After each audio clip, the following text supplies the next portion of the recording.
Here is a rewritten version of the story, expanded slightly for smoother flow and natural pacing, presented as a continuous narrative with no headings, sections, or bullet points, just a full tale told straight through. It was 6 a.m.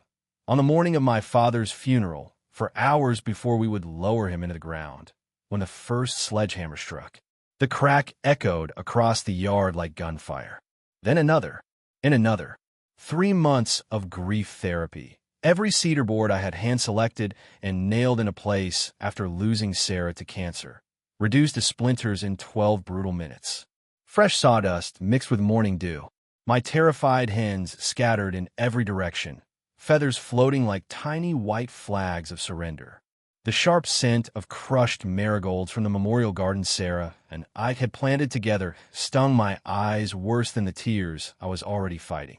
Delilah Thornfield, president of the Willowbrook Estates HOA, posted the destruction photos on Facebook later that morning. Laughing emojis. A caption that read something about a lesson for people who don't belong. What she didn't know, what no one in the neighborhood knew, was that 6 feet beneath my boots lay a 60-year-old drainage valve. One rusty iron wheel connected to a pipe that controlled 73% of the water flowing into their $5 million resort lake. The same lake that turned modest $400,000 homes into $1. 2 million McMansions. The same lake that hosted Instagram weddings, tech bro corporate retreats, and paddleboard yoga sessions at sunrise. One full turn of that valve. 48 hours. Mudflats as far as the eye could see. My name is Jasper Crawford. Most people who matter call me Jazz. 6 months earlier, I still believed I was the one who was screwed. Third-generation electrician. Recently widowed. Trying to keep my father from forgetting my name more than once a day while dementia slowly erased him. I inherited 2 acres in Willowbrook Estates from my grandmother in 2019. The kind of place where people spend more on monthly lawn service than most families make in a paycheck. Where HOA dues could fund a small country. Where neighbors literally carry rulers to measure your grass height. My little ranch house sat at the natural low point of the entire development. Every raindrop, every overspray from 347 sprinkler systems, every storm drain eventually flowed across my land and into the resort lake. After Sarah died, I built a chicken coop. Not because I suddenly wanted to be a farmer, but because grief makes you reach for anything that feels like control. Hammering nails was better than drinking myself to sleep. I spent 3 months picking every cedar board, laying fresh pine shavings, listening to Henrietta Peck at morning corn. The smell of clean wood and contented clucking kept me sane when the rest of my world was collapsing. What I didn't realize until much later was that the real inheritance wasn't the land itself. It was what my grandmother had quietly preserved beneath it, buried in her basement files, between 40 years of seed catalogs and fertilizer receipts, was a cryptic note about emergency drainage controls for wet seasons and annual valve storm system connection. I had thought it was old farming nonsense. It turned out to be the kill switch for an entire neighborhood's economy. Enter Delilah Thornfield, blonde, 48, white Range Rover with plates reading something smug like Harain because subtlety had apparently died years earlier. Married to Preston, who ran the development company, quietly eyeing a Phase 2 lake expansion. Delilah was the kind of person who wore Louboutins to check her mailbox and solved every problem by calling someone's manager. The first violation notice arrived on crisp stationery. Unauthorized agricultural structure, $500 fine, $100 per day until removed. I called to explain, grief therapy, recent loss, my father upstairs calling me Tommy because half the time he thought I was still 10 years old. Her response was textbook compassion. Mr. Crawford, grief doesn't exempt you from community standards. I requested a variance hearing. Denied. Mediation. Not necessary. 30-day extension. Absolutely not. I hung up the phone and watched Henrietta chase a grasshopper across the yard while the morning air carried the clean, promising smell of lake water just after sunrise. That was the moment something inside me shifted. I wasn't going to beg anymore.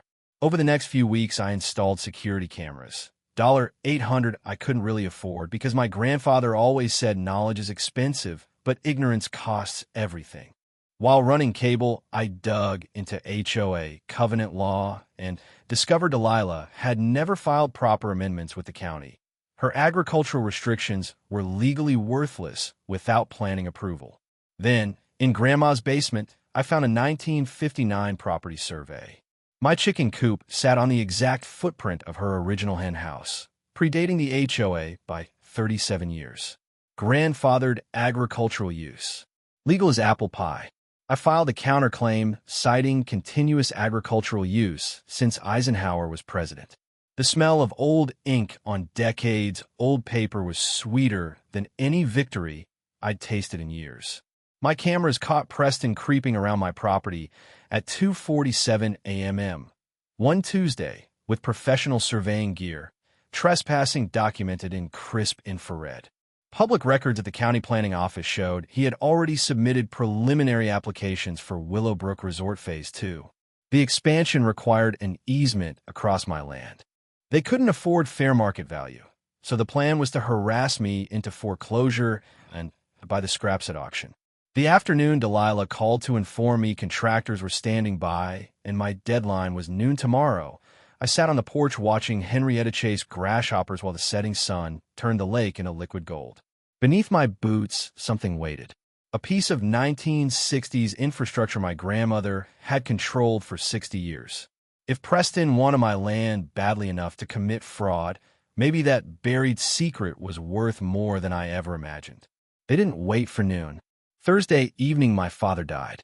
Friday at 6 a.m., 4 hours before his funeral, 3 men with sledgehammers arrived. They filmed the whole thing like it was content. 12 minutes later, my grief therapy was matchsticks. Cedar splinters everywhere. Hens screaming. I watched from the porch in my bathrobe, phone recording every illegal swing. While they were still loading their tools, I went down to the basement with my grandfather's shovel. 2 hours of digging through dirt that smelled like decades of secrets. My blade finally rang against metal.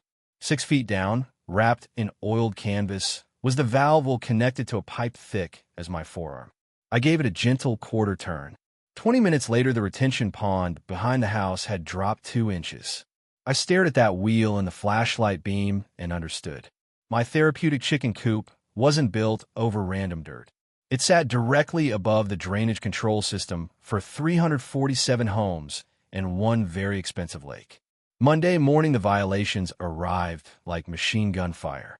Unsightly commercial vehicle, my work truck that had fixed half the neighborhood's wiring. Excessive noise, the 12-second backup beep. Unauthorized frequent visitors, hospice nurses caring for my dying father. By Friday, I had 12 violations totaling $8,400 and climbing. One even cited disturbing community peace through excessive emotional displays. Translation: crying at my father's bedside was now an infraction because it upset joggers. I started a Facebook group called Willowbrook Property Rights. Posted the trespassing footage. Shared violation notices. Told my story. Within weeks, 200 members joined, swapping their own horror stories. $3,000 fines for wheelchair vans, legal threats over tomato beds, denied ramps for the disabled. Delilah wasn't enforcing standards. She was clearing obstacles for a payday tied to Phase 2 commissions. Then came Heritage Day, a potluck on my property. 63 neighbors showed up to collect warm eggs, feed the hens, share stories about the area's farming past. Margaret Chin pulled me aside near Sarah's unfinished vegetable garden. "Jazz," she whispered, "I used to do title research. Delilah's law firm represents the resort developers. She's collecting pre-sale commissions on Phase 2. That night, I went treasure hunting again. Flashlight, shovel. 2 hours later, the valve wheel turned smooth as silk. A half-turn drained the clubhouse fountain. A full turn would drop the resort lake 8 to 12 feet in a week. I assembled a war council in my kitchen over coffee and maps. Marcus Webb, retired environmental lawyer who hated HOAs enough to come out of retirement. Rosa Martinez, county water systems engineer who confirmed my perpetual easement rights superseded every HOA covenant. Tommy Tank Morrison, local contractor with his own $2,000 fine grudge. who organized blue-collar surveillance. Eleanor Pratt, 72-year-old retired county clerk who arrived with 3 boxes of dirt on every board member. Conflicts of interest, kickbacks, embezzled funds. We planned 4 phases. Demand restitution. Demonstrate minor valve adjustments if ignored. Go public with corruption evidence. Suit if necessary. The unspoken 5th option. Full closure if they touch my property again.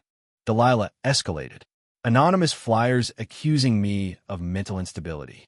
Fake 1-star reviews on my electrical business. Canceled contracts after anonymous tips.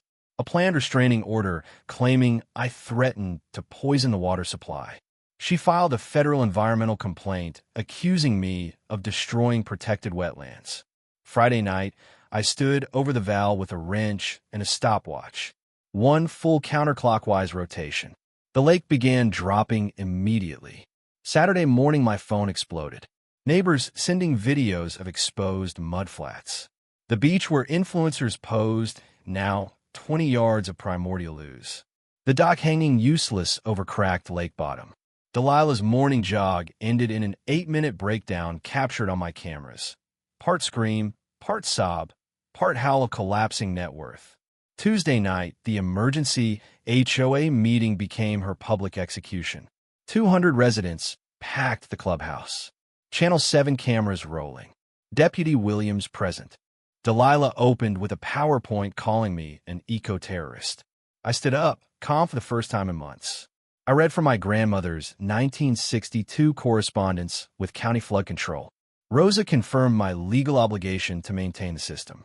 Then I live-streamed Rosa at the valve on the projection screen. 1 quarter turned clockwise. Water began flowing back. Gasps rippled through the room like a congregation witnessing an angry miracle. Lake levels would normalize in 6 hours. No damage, just lawful easement maintenance. Eleanor stood with her corruption files. Janet resigned from the board on the spot, citing unethical leadership. Shouting erupted.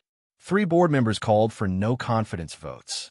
Delilah stormed out, screaming threats that echoed into the parking lot, followed by applause that sounded like justice. 18 months later, Delilah was sentenced to minimum security for embezzlement, fraud, and institutional harassment. Preston's company folded. The new HOA board reimbursed my costs, paid double damages for the coop, issued a framed apology that hangs next to Sarah's cornbread recipe. My 2 acres became the Willowbrook Heritage Garden. Historical displays. A rebuilt educational coop visited by school groups, learning where food really comes from. Monthly watershed lessons with Rosa. An easement education fund that has already saved 16 families from predatory HOAs. Every sunrise, I stand on the porch with coffee that tastes like contentment, watching new generations of hens peck in the same spot my grandmothers did 60 years ago. The smell of cedar shavings and morning dew. Children waving on their way to school, asking about today's egg count. Water flowing properly through systems that protect instead of threaten. Sarah would have loved it.